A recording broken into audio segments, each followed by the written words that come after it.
بسم اللہ الرحمن الرحیم. ڈیئر اسٹوڈنٹس، السلام علیکم. آج میں آپ کو فیڈرل بورڈ سال اول کی اردو کی کتاب کا تیسرا سبق تاریخ کا کفن، جس کے مصنف ہیں عمر جلیل، اس کی مشق کراؤں گی.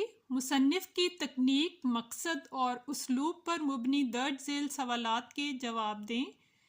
الف. عمر جلیل کی ابتدائی تعلیم کے متعلق آپ کیا جانتے ہیں؟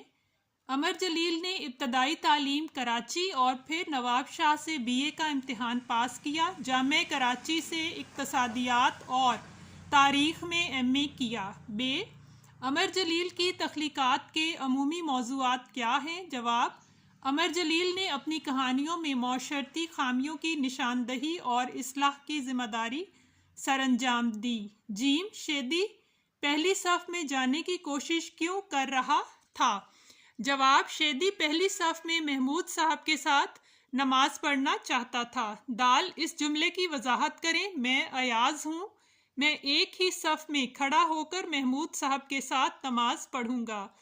جواب: ہمارے قومی شاعر علامہ اقبال نے مسلمانوں کو مساوات و برابری کا درس دیتے ہوئے فرمایا: ایک ہی صف میں کھڑے ہو گئے محمود و ایاز، نہ کوئی بندہ رہا اور نہ کوئی بندہ نواز. اس افسانے کا مرکزی کردار شیدی بھی اسی مساوات و برابری کا طالب ہے. واؤ. آپ کیا سمجھتے ہیں کہ شیدی کی جگہ اگر کوئی امیر کبیر شخص صفوں کو چیرتا ہوا آگے بڑھ رہا ہوتا تو عوام کا رد عمل ایسا ہی ہوتا؟ ہمارے معاشرے کا المیہ ہے کہ امیر لوگوں کے ساتھ عزت و احترام جبکہ غریبوں کے ساتھ ناروا سلوک ہوتا ہے. اگر کوئی امیر کبیر یا بڑے عہدے والا شخص صفوں کو چیرتا تو لوگ اسے عزت سے جگہ دیتے. چونکہ مسجد میں جا کر جہاں جگہ ملے وہیں بیٹھ جانا چاہیے، اس لیے صفوں کو چیرنا اچھی بات نہیں ہے. لیکن شیدی جو کہ افسانے کا مرکزی کردار ہے، صفوں کو چیرتا ہوا آگے جا رہا ہے. اگرچہ افسانے کے حساب سے وہ ایک کام کر رہا ہے جو کہ غلط ہے، لیکن اگر دیکھا جائے تو امیر کبیر شخص اگر یہی غلطی کر رہا ہوتا تو اس کو کوئی شخص منع نہ کرتا، جیسے کہ شیدی پر طنز کیا گیا. یہ تھی ایک سوال جواب سے ہٹ کر بات. سوال کی طرف آتے ہیں. مامو خان موچی نے کس حقیقت سے پردہ اٹھایا؟ جواب: مامو خان موچی نے بتایا کہ یہ کوئی چور اچکا یا دشمن کا ایجنٹ نہیں، یہ تو صرف شیدی ہے. سوال نمبر 2 ہے. سبق کا درج بالا حصہ سن کر اپنے حافظے سے تسلسل کے ساتھ افسانے کی پوری کہانی کے اہم نکات بتائیں.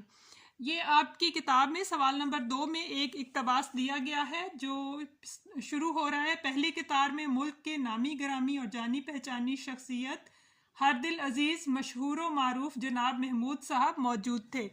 اس اقتباس کو مکمل پڑھنے کے بعد، جو کہ آپ کی کتاب میں سوال نمبر 2 ہے، آپ نے اہم نکات لکھنے. اہم نکات میں نے آپ کے لیے لکھ دیے ہیں. افسانے کی ابتدا میں بتایا گیا ہے: ایک ادھیڑ عمر کا کالا کلوٹا شیدی آخری صف میں کھڑا عید کی نماز شروع ہونے سے پہلے نمازیوں کو ایک نظر دیکھتا ہے. سب مختلف رنگوں کے کپڑے پہنے، جوتے جائے سجدہ کے سامنے رکھے واز سن رہے ہیں. شیدی صفیں پھلانگ کر آگے جانے کی کوشش کرتا ہے، جس پر اسے لوگوں کی ڈانٹ ڈپٹ اور طنز بھرے جملے سنائے جاتے ہیں. سب اس کے کالے رنگ، پھٹے پرانے کپڑوں اور اجڑے بالوں کی وجہ سے ملامت کرتے ہیں. شیدی لوگوں کی باتوں کی پرواہ کیے بغیر جب اگلی صف کے قریب پہنچتا ہے جہاں شہر کی نامی گرامی شخصیت محمود صاحب بیٹھے ہیں تو ان کے محافظ شیدی کو چور یا دشمن ملک کا ایجنٹ سمجھ کر پکڑ لیتے ہیں. نمازیوں کی طرف سے شور اٹھتا ہے: چور لفنگا ہے، دشمن کا ایجنٹ ہے جو محمود صاحب کو قتل کرنا چاہتا ہے. مامو خان موچی شیدی کے بارے میں بتاتا ہے لیکن کوئی نہیں سنتا. غرض اس شور ہنگامے میں پولیس شیدی کو پکڑ کر لے جاتی ہے. اسے مار مار کر لہو لہان کر دیا جاتا ہے. وہ پکارتا رہ جاتا ہے کہ میں اگلی صف میں نماز پڑھوں گا. آخر ادھموا ہونے پر بڑی مشکل سے اس کی زبان سے یہ الفاظ نکلتے ہیں، میں ایاز ہوں، میں ایک ہی صف میں کھڑا ہو کر محمود صاحب کے ساتھ نماز پڑھوں گا۔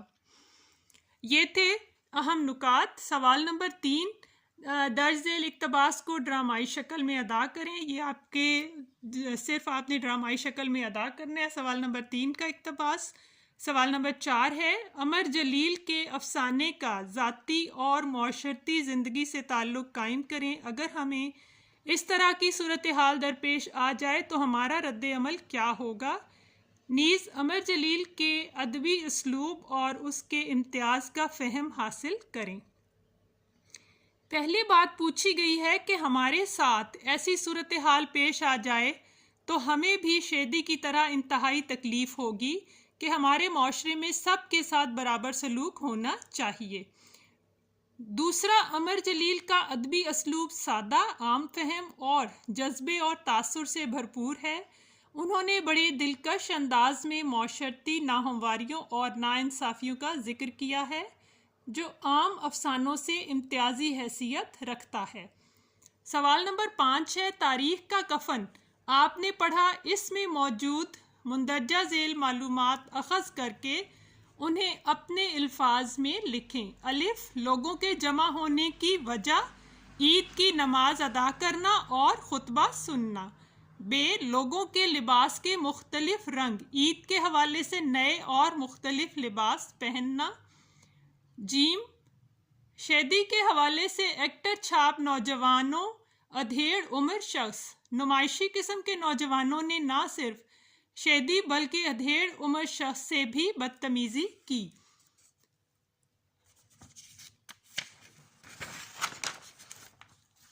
دال، مامو خان موچی اور حفاظتی عملے کا رد عمل۔ مامو خان موچی نے شیدی کی شرافت کی گواہی دی تو حفاظتی عملے نے اسے دھکے دیے اور باہر نکال دیا۔ ہے، نمازیوں کا جائے نماز کے قریب جوتے رکھنے کی وجہ۔ نمازیوں کا جائے نماز کے قریب جوتے رکھنے کی وجہ جوتے چوری ہو جانے کا خوف ہے۔ یہ تھے چند سوالات۔ امید ہے آپ کو ویڈیو اچھی سے سمجھ آ گئی ہوگی۔ اگلے سوالات اس سے اگلی ویڈیو میں۔ ویڈیو کو لائک کریں، شیئر کریں اور چینل کو سبسکرائب کریں تاکہ آپ مزید ویڈیوز دیکھ سکیں۔ شکریہ۔